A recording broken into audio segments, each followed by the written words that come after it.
Hey guys, Mubarak here of Penny Stock. Hope you're doing well. What I wanted to do today was run you through a new ICO that I came across, which, as you know, is an initial coin offering.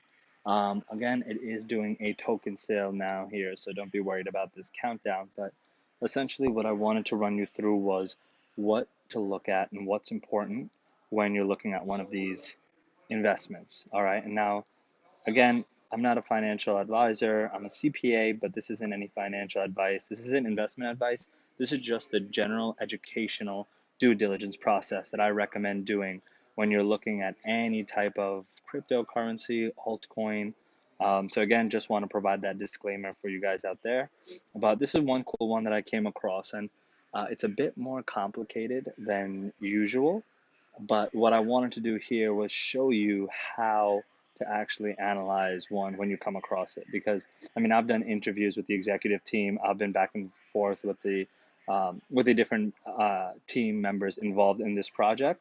Um, but if you're coming across one from scratch, you come here, you might not be a sophisticated investor. You might not even know what you're looking at, and so I want to help break it down for you.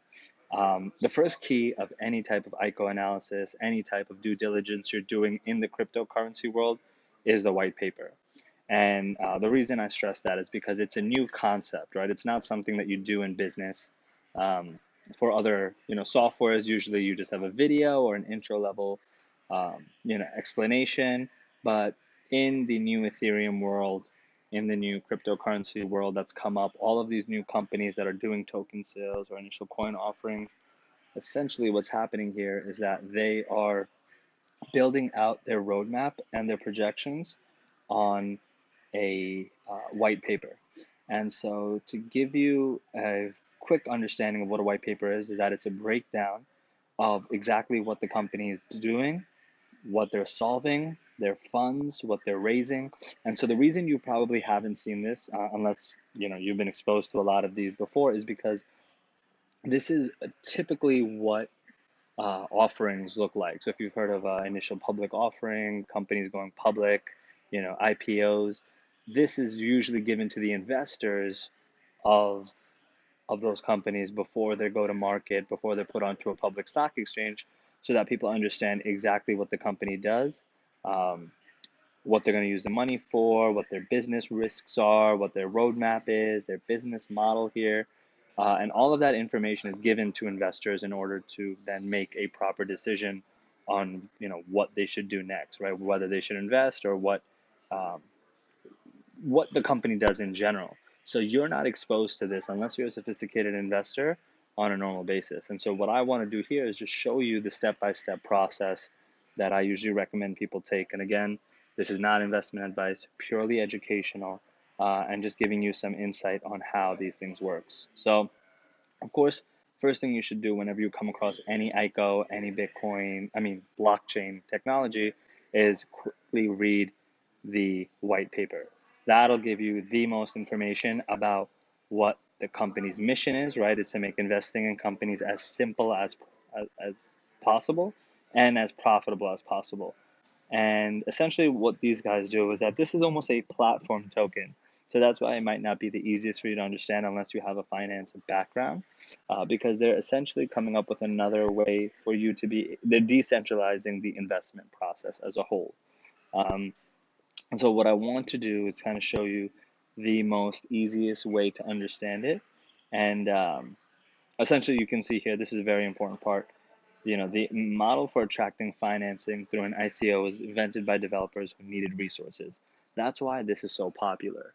All right. The reason you're hearing all the hype about blockchain and cryptocurrency is because you obviously the only people that can really further this technology is software engineers or people who have comfort and the ability to code and program, because that's what cryptocurrency and these blockchains are. They're all just copies of code that you can go in and adjust.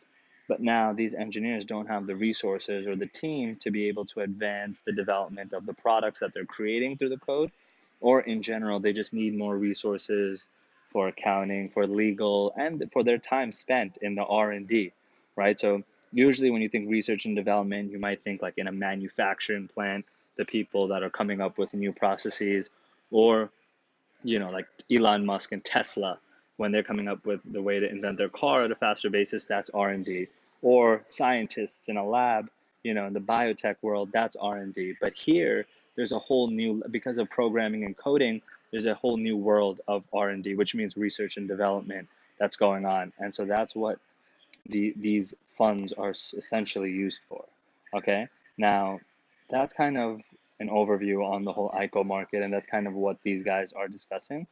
Um, what they're gonna say here is they're giving you a whole analysis of the market. They're gonna tell you the problem that's going on and what they solve, right? The project funds, and I want you to go through this on your own time, but I just want to show you what it consists of and what they talk about here. And again, don't worry about these equations. They're just giving you the full analysis of it, and they'll break it down in a very easy basis. But basically, what they have is they have a platform that allows for people to invest in other funds. So to give you a good example of this, it's essentially a setup to prevent people from losing their funds if a project turns out to be a scam, right? So a lot of the times, what we've seen so far in the ICOs, or even not necessarily just blockchain technology, but also in angel seed funding, um, early stage venture investment, 9 out of 10 fail, right? And so what this does is that it reduces the number of fraudulent projects, and also make sure that the project founders have actual proper discussion, verification.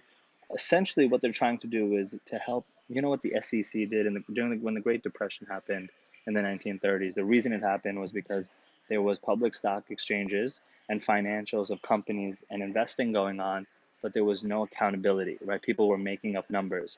And unfortunately, the same thing is happening currently in the ICO world.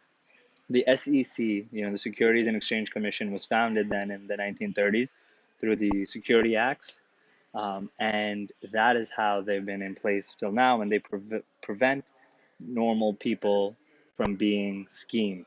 Okay, that's why they're so important, and that's why when a company goes public, it's such a big deal because it takes almost 18 months or 24 months of due diligence in order for that company to go public, right?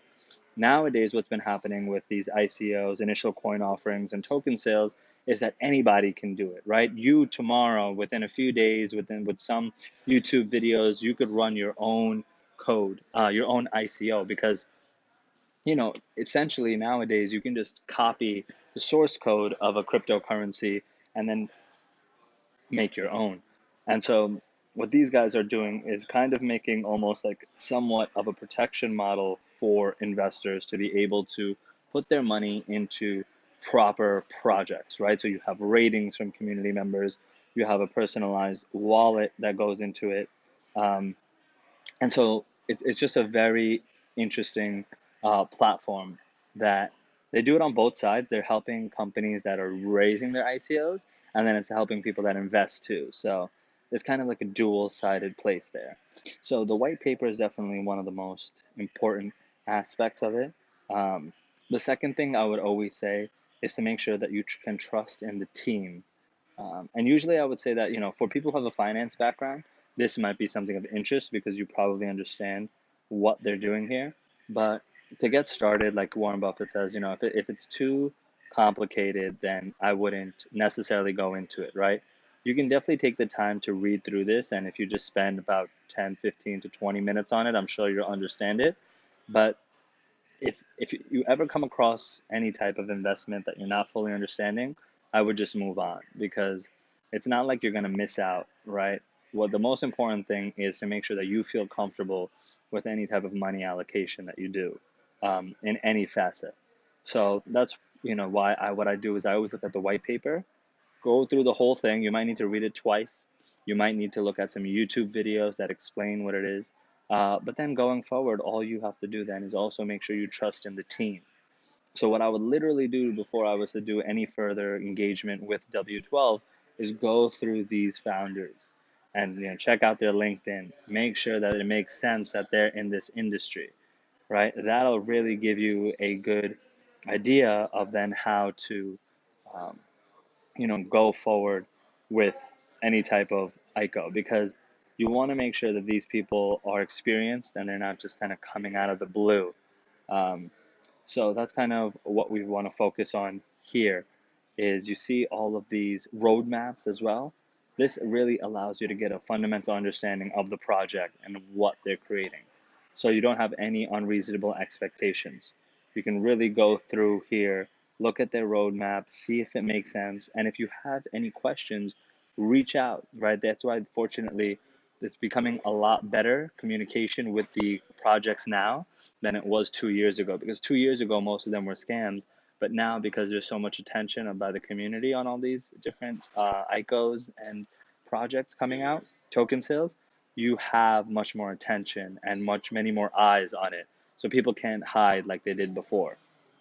So essentially, these are kind of the different aspects of what W12 can help with. And definitely recommend first, as I said, white paper. Second, going through the team. Three is the roadmap. All right. Four is the website. As I'm doing here, you see I'm kind of scrolling through the website.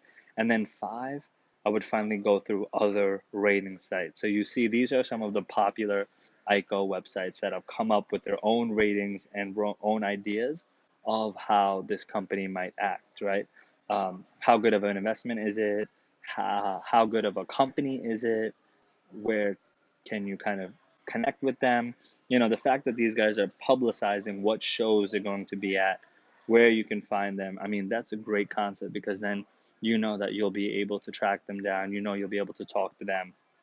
So definitely recommend this kind of analysis when you're going through any initial coin offering or token sale, and that'll really allow you to get ahead of it.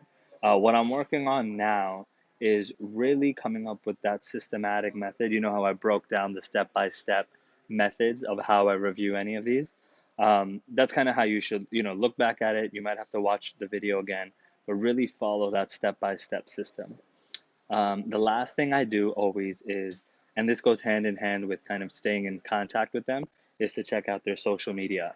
Now, Telegram has become the main form of chat in the blockchain world of how ordinary consumers can get in touch with the representatives of any of these blockchain projects or ICOs or token sales. So that is something that you'll want to make an account on if you want to start getting involved in this world. Telegram right here, but then you can also see Reddit, Twitter, Facebook. Reddit is also pretty big in these discussions that are going on. So, just wanted to run you guys through what I've found about W12. It's a pretty cool concept. It's a little complicated to understand, but that's why you have the white paper and that's why you have the resources in the breakout that I mentioned before. And I think it'll be a really good idea for you to do some analysis here and see what you think. And again, this isn't investment advice. This is purely the step-by-step methodology that I recommend people take. And this is what Wall Street's been doing for years, right? They do it for public companies and they have analysts that spend their time looking into all of these different due diligence and financials of these companies that they invest in. So you need to make sure that if you want to get involved in this world, right, all of the Bitcoin risings and Ethereum, those were the most important ones and the biggest ones that happened, early 2018, late 2017. But it's not the end, just like how in today's world, there's still penny stocks that shoot up 100% or 200% in a single day. I believe that same aspect will be occurring in the blockchain world for years to come as well. And so you want to make sure you're at the right place at the right time and you educate yourself by watching videos like this, but also coming up with your own system as you come across more and more of these ICOs or these token sales to familiarize yourself with, whether or not this is an opportunity for you. So hope this helps. If you guys come across any more of these types of situations, then please feel free to reach out to me at admin, ADMIN at inpennystock.com. And if you wanted me to talk about any certain angle, definitely leave a comment below. I'm trying to come up with more video ideas, so please let me know what you guys are looking for. Leave a comment below, like and subscribe so you get notifications of my future videos. And yeah, take care.